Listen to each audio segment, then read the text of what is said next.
بسم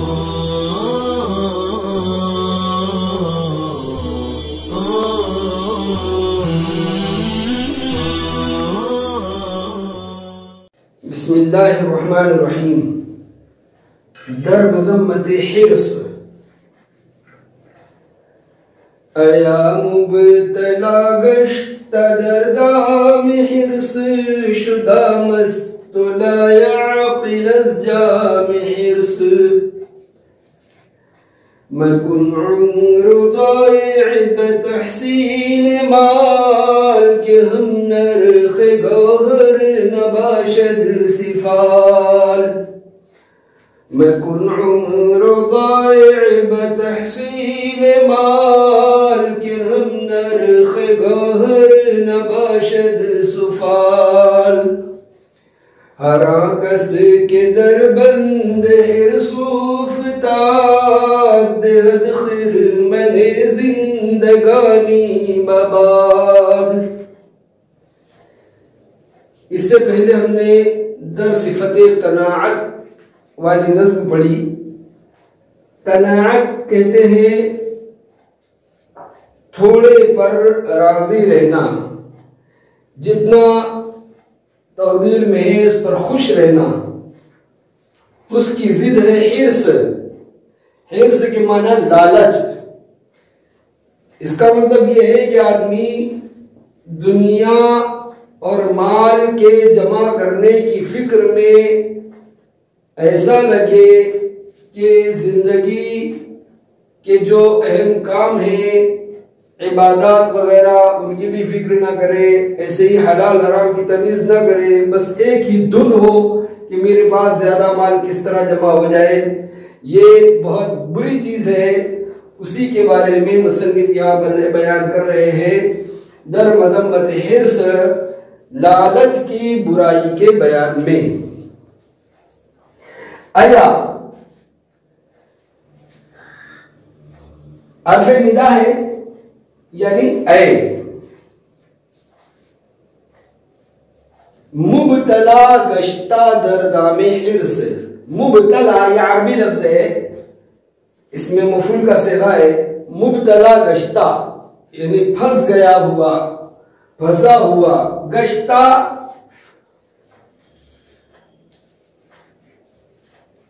یہ ہے مبتلا گشتہ ای، یعنی تو پھنس گیا ہے. ماضی قریب کا صیغہ واحد حاضر. لیکن گشتہ ای کی شعر میں گنجائش نہیں تھی، تو گشتہ پڑھ رہے ہیں اس میں مفعول کے صیغے کی شکل میں. در دام حرص، دام کے معنی جال. در دام حرص، حرص کے جال میں، لالچ کے پھندے میں.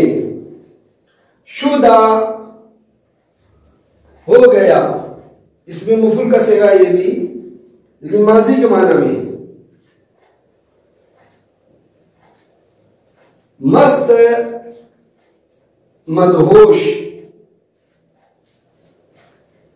مخمور جس کو نشے میں بولتے ہیں. لا عقل کے معنی بے وقوف، کم عقل. از جام حرص، جام کے معنی بھی شراب کا پیالہ. جام کے معنی پیالے کے آتے ہیں.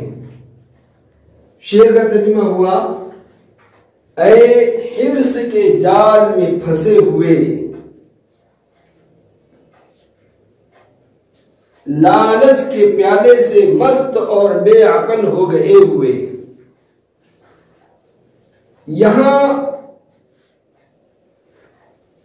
ایا حرف ندا کے منادا دو طریقے سے ہو سکتے ہیں. ایک تو یہ کہ ایا حرف ندا اور طالب حق منادا، یعنی اے طالب حق، اے وہ آدمی جو حق کا طلبگار ہے، تو لالچ کا پیالہ پی کر مدہوش ہو گیا، بیوقوف ہو گیا اور حرص کے پھندے میں پھنس گیا. اور دوسرا یہ بھی ہو سکتا ہے کہ ایا حرف ندا اور پورا شعر جو ہے منادا، یعنی اے وہ آدمی جو لالچ کا پیالہ پی کر مخمور ہو گیا، نشے میں آ گیا اور حرص کے جال میں پھنس گیا اور دنیا کے مال کے زیادہ جمع کرنے کے چکر میں اپنے آپ کو بھی، اپنی عزت کو بھی تو نے داؤ پر لگا دیا۔ اگلا شعر بڑا زبردست ہے، جس میں بڑی عجیب مثال کے ذریعے مصنف سمجھا رہے ہیں، مکن عمر ضائع بتحصیل مال۔ تحصیل یعنی حاصل کرنا، یہ عربی لفظ ہے۔ بتحصیل مال، مال کے حاصل کرنے میں، عمر ضائع مکن، زندگی کو ضائع مت کر، برباد مت کر۔ مکن کردن کرنا سے نہیں کا سینا واحد حاصل۔ کیوں؟ آگے کے تعلیلیہ ہے، سبب بتلا رہا ہے۔ ہم نرخ کہتے ہیں بھاؤ کو، ہم نرخ یعنی ایک بھاؤ کا، برابر قیمت کا۔ گوہر کے معنی موتی۔ نہ باشد، باشد بودن ہونا رہنا مصدر سے مضارع کا صیغہ ہے، تو نہ باشد مضارع منفی کا صیغہ واحد غائب۔ سفال اور سفال، سین کے زیر اور پیش دونوں کے ساتھ یہ پڑھا جا سکتا ہے۔ ٹھیکری اور مٹی کے برتن کو کہتے ہیں۔ شعر کا ترجمہ ہوا، مال کے حاصل کرنے میں زندگی کو ضائع مت کر، کیونکہ موتی کے برابر قیمت کی ٹھیکری نہیں ہوتی۔ اوہو، کیا پیاری مثال دی۔ کہتے ہیں کہ تمہیں جو اللہ تعالیٰ نے زندگی دی ہے یہ موتی کی طرح ہے، اور موتی قیمتی ہوتا ہے۔ اس کو تو آخرت بنانے کے لیے اللہ نے دیا ہے۔ اب اس زندگی کو اگر تم مال کے حاصل کرنے میں برباد کر رہے ہو تو گویا تم موتی دے کر ٹھیکری لے رہے ہو، جس کو ہم موتی تو بہت سے بچے نہیں سمجھ پائیں گے، یا کسی سے تشریح پوچھ کر سمجھ لیں گے۔ سونا اور چاندی، سونا جانتے ہیں سونا کتنا قیمتی ہوتا ہے۔ کوئی سونے کا زیور لے کر مٹی کا برتن لائے سونے کا سکہ دے کر، تو اس کو کیا کہیں گے؟ بہت بڑا بیوقوف ہے کہ سونا جو ہزاروں روپے کا آتا ہے وہ دے کر کیا لایا؟ مٹی کا برتن لایا۔ بس یہی مثال مصنف کہتے ہیں کہ تمہاری زندگی میں لالچ کے اندر پھنسنے کی ہے، کہ زندگی موتی کی طرح قیمتی ہے اور مال جو ہے یہ ٹھیکری کی مثال ہے اور مٹی کی قیمت کی ہے، اور موتی کی اور مٹی کی قیمت برابر نہیں ہو سکتی۔ تو گویا تم موتی دے کر مٹی کا برتن حاصل کر رہے ہو۔ ہرا کس کے در بند حرصوف تال، دہد خرمن زندگانی بباد۔ ہرا کس یعنی ہر وہ آدمی جو، دوسرے الفاظ میں ہم یوں بولیں گے کہ جو بھی آدمی در بند حرص، حرص کے جال میں، بند یعنی بندہ، جال، افتاد پھنس گیا، پڑ گیا۔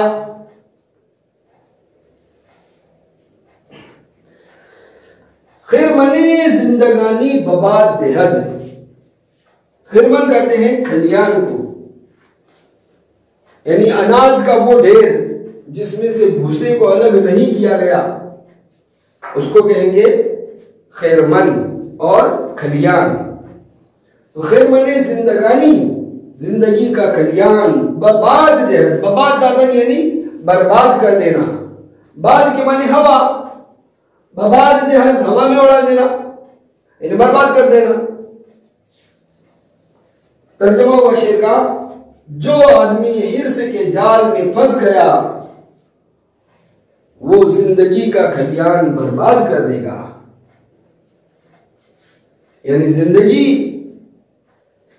کا کھلیان، زندگی جو ہے اس میں اس کے پاس کتنی قیمتی چیز ہے، اگر حرص کے جال میں پڑ گیا تو گویا اس نے جو اس کے پاس کھلیان تھا، اناج کا ڈھیر تھا، اس کو برباد کر دیا، ختم کر دیا حرص کے جال میں پڑ کر۔